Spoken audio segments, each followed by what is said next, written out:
আসসালামু আলাইকুম বন্ধুরা, আশা করি সবাই অনেক ভালো আছেন। নতুন একটি ভিডিওতে সবাইকে স্বাগত জানাচ্ছি। বন্ধুরা, আজ পবিত্র ঈদুল আজহা 2025 সকালবেলা, এখন বাজে সকাল 7টা। তো মোটামুটি রেডি হচ্ছি ঈদের নামাজে যাওয়ার উদ্দেশ্যে।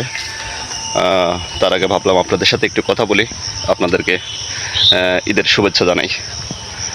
তো যাই হোক, ভাই বন্ধুগণ, আমার অডিয়েন্স যারা আছেন, আপনাদের সবাইকে জানাচ্ছি পবিত্র ঈদুল আজহার শুভেচ্ছা। ঈদ মোবারক। এখন মোটামুটি রেডি হওয়া কমপ্লিট। আমি এখন বের হব ঈদের মাঠের উদ্দেশ্যে। এখন কিছু খাওয়া দাওয়া করবো, হালকা মিষ্টি খাবো। মিষ্টি খাওয়ার পরে আমরা বের হব ঈদের মাঠের উদ্দেশ্যে। তো আজ সারাদিন অনেক কাজ করব। কোরবানির ঈদের দিনে বা কোরবানির ঈদের মধ্যে অনেক কাজ থাকে, সেটা আপনারা সবাই জানেন। তো সেই সমস্ত কাজেই আমি ব্যস্ত থাকবো সারাদিন, আর এর ফাঁকে ফাঁকে আমি আপনাদেরকে দেখাবো এবং আপনাদের সাথে কথা বলবো। তো যাই হোক, ধৈর্য সহকারে সম্পূর্ণ ভিডিওটা দেখবেন সবাই, আশা করি ভালো লাগবে। তো আমি গত ভিডিওতে অলরেডি বলেছি যে আমি গ্রামের বাড়ি এসেছি ঈদ উদযাপনের জন্য, যার কারণে জমি জমা সংক্রান্ত যে সমস্ত ভিডিওগুলো আছে এগুলো আপাতত কিছুদিন দিতে পারবো না। আমার পার্সোনাল যে ব্লগগুলো, বাড়িতে এসে আমি কি করি, এগুলোই আমি আপনাদের সামনে ব্লগ আকারে নিয়ে আসব। তো সবাই ধৈর্য সহকারে দেখবেন। সবার কাছে একটু রিকোয়েস্ট করব, যারা এখনও পর্যন্ত আমার চ্যানেলটা সাবস্ক্রাইব করেননি, আপনারা আমার চ্যানেলটা সাবস্ক্রাইব করে আমার পাশে থাকবেন। তো চলে এসেছি বাড়ির পালানে। এর আগেও অনেকবার দেখিয়েছি। তো তখনকার পালান আর এখনকার পালান আসলে অনেক ডিফারেন্স। তখন ছিল চৈত্র মাস বা বৈশাখ মাসও, আমি বৈশাখ মাসে একবার এসেছিলাম। যাই হোক, তখনও মোটামুটি মাঠ ঘাট অনেক রুক্ষ ছিল, প্রচণ্ড গরম ছিল। তো এখন আসলে বর্ষার সিজন, আর এই সিজনে এসেছি, দেখুন অবস্থা। পুকুর টুকুর সব জায়গায় দেখুন একবারে পানি হয়ে গেছে, আর প্রত্যেকটা গাছ গাছালি সব কিছু সতেজ হয়ে গেছে একেবারে। প্রচণ্ড, মানে খালি সবুজ আর সবুজ চারিদিকে, খুব ভালো লাগতেছে দেখতে। তো এই জন্য ভাবলাম যে আপনাদের সাথে একটু কথা বলি আর আপনাদেরকে একটু দেখাই পরিবেশগুলো। আরেকটা কথা বলতে চাই, সেটা আমার ভিডিও আমার অনেক প্রবাসী ভাই বন্ধুরা আপনারা দেখেন। তো আমি জানি আপনাদেরকে অনেক কষ্ট হবে, পরিবার ছেড়ে আপনারা ঈদ করছেন অনেক দূর দেশে। তো আপনাদেরকে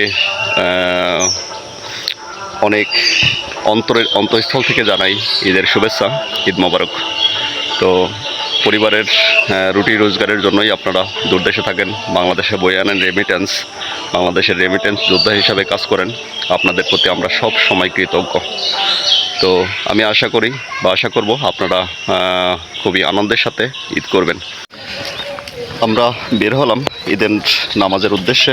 এই যে আমার ভাই ব্রাদার, আমরা যারা আছি সবাই মিলে একসাথে যাচ্ছি।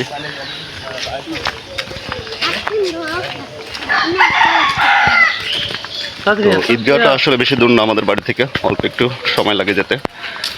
সবাই মিলে যাচ্ছি একসাথে। আসসালামু আলাইকুম, ভালো আছেন? ঈদের নামাজে যাই। তা আমরা যে কজন ভাই আছি সবাই মিলে একসাথেই যাচ্ছি।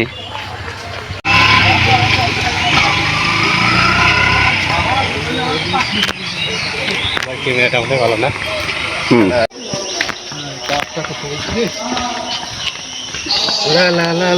এই যে এটা হলো আমাদের মসজিদ, মসজিদের পাশ দিয়েই আমরা যাচ্ছি ঈদগাতে।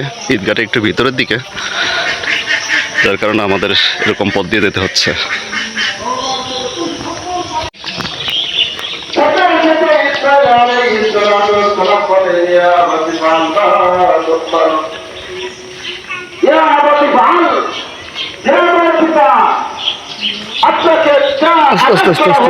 কাজের আদেশ করা হয়েছে অন্তর্ভুক্ত, অর্থাৎ ইসমাইল আলাইহিস সালাম নিজে একলাই যে ধৈর্য ধরবেন তা না, সাথে আগে পরে যারা ধৈর্যশীল আসবে আমরা চলে এসেছি মাঠে। এক একটা দল, এক একটা গ্রুপ থাকে। সিদ্দিকীর একটা দল আছে, যারা সত্যবাদী থাকবে, আলাইহিস সালাতু ওয়াসসালাম ইসমাঈল আলাইহিস সালাতু ওয়াসসালামের কুরবানি থেকে কুরবানির পশু যায় কিছু খাওয়া হালাল হয়ে গেল, জায়েজ হয়ে গেল। বলেন সুবহানাল্লাহ। সেই প্রেক্ষিতে কুরবানি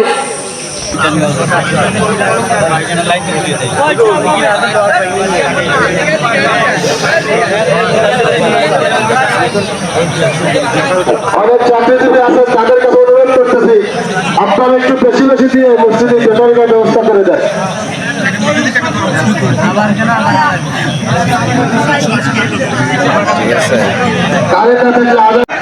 আমাদের মসজিদের আজানের দিয়ে শুরু, ঠিক আছে। এজন্য নির্ভরযোগ্য একটা মসজিদ যারা তোমার কেন্দ্রীয় জামে মসজিদ, আপনারা সকলে মসজিদের প্রতি খেয়াল রাখবেন।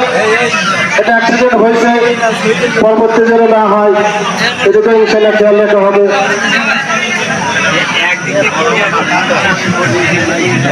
মসজিদে টাকা নিয়ে আসি, দ্রুত নিয়ে আসি।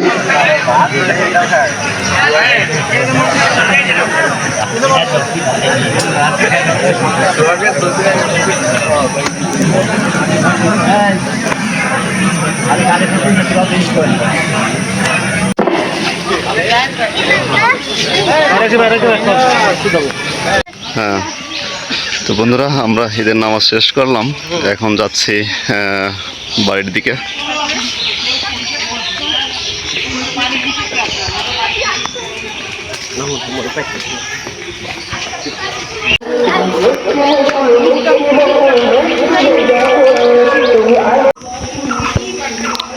যেটা হলো আমাদের মসজিদ, তো এর আগে একবার দেখাইছি, আবার নামাজ শেষ করে যাওয়ার সময় আবারও দেখালাম।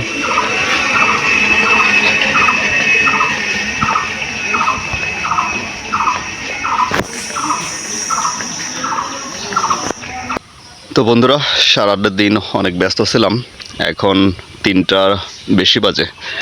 তো ঈদের নামাজ পড়ে এসে গরু কাটাকাটির যে কাজ ছিল সেগুলো করলাম, আর সেই কাজে ব্যস্ত ছিলাম বিধায় আপনাদের সামনে আর আসতে পারি নাই। তো শেষ মুহূর্তে বিকালের দিকে আবার একটু আসলাম, এখন একটু।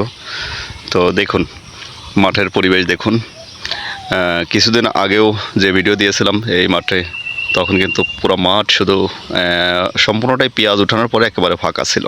তারপরে কিন্তু পাট বপন করা হয়েছে, সেই পাট অনেক বড় হয়ে গেছে আলহামদুলিল্লাহ। দেখুন পুরো সম্পূর্ণ মাঠ শুধু পাট আর পাট। আমি এর আগেই বলেছি আমাদের এখানে মাত্র 3টা ফসলই মেজর হয়, সেটা হলো পেঁয়াজ, পাট আর এরপর ধান। মাঝে মাঝে রবি শস্য যেগুলো আছে সেগুলো কিছু কিছু হয়, আলু টালু, সরিষা, ভুট্টা, এগুলো জমি ভেদে হয় কিছু কিছু। তবে মেজরিটি সংখ্যক জমিতেই এরকম ধান, পাট এবং পেঁয়াজের চাষ হয়। তো যাই হোক, আজকে বেশি কথা বাড়াবো না। এই যে আমি বাড়ির পালানে এসেছি, এসে এখানে একটু বাতাসে বসে আছি, তো ভাবলাম আপনাদের সাথে একটু কথা বলি। তো যাই হোক, আসলে কার ঈদ কেমন কাটলো জানি না, আলহামদুলিল্লাহ আল্লাহর রহমতে অনেক ভালোভাবে দিনটা গেছে। একটু ব্যস্ততার মধ্যে গেছে দিনটা, কিন্তু অনেক ভালো গেছে। তো আমি আশা করি আপনাদের সবারও আমার মতন অনেক ভালো আজকের দিনটা গেছে। সবাই পরিবারের সাথে ভালোভাবে ঈদ উদযাপন করতে পারছেন, এবং ঈদ উদযাপন শেষে যারা নারীর টানে বাড়িতে এসেছিলেন তারা যেন ভালোভাবে আবার নিজ নিজ কর্মস্থলে ফিরে যেতে পারেন, সেই দোয়াই করি সবার জন্য। আর প্রবাসী ভাই যারা আছেন, আমার অডিয়েন্স যারা আমার ভিডিও দেখেন, অনেকেই আছেন আমার ভিডিও দেখেন, আপনাদের জন্য শুভকামনা। আমি আশা করি আপনারাও অনেক ভালোভাবে ঈদ উদযাপন করছেন। হয়তোবা ফ্যামিলি থেকে দূরে ছিলেন, তো তারপরেও আমি আশা করি যে আপনাদের ঈদটা, আজকের দিনটা অনেক ভালো গেছে। তো যাই হোক, সবাই ভালো থাকবেন, সুস্থ থাকবেন, সবার জন্য শুভকামনা। সবাইকে আবারও জানাচ্ছি পবিত্র ঈদ উল আজহার শুভেচ্ছা। ঈদ মোবারক। আল্লাহ হাফেজ।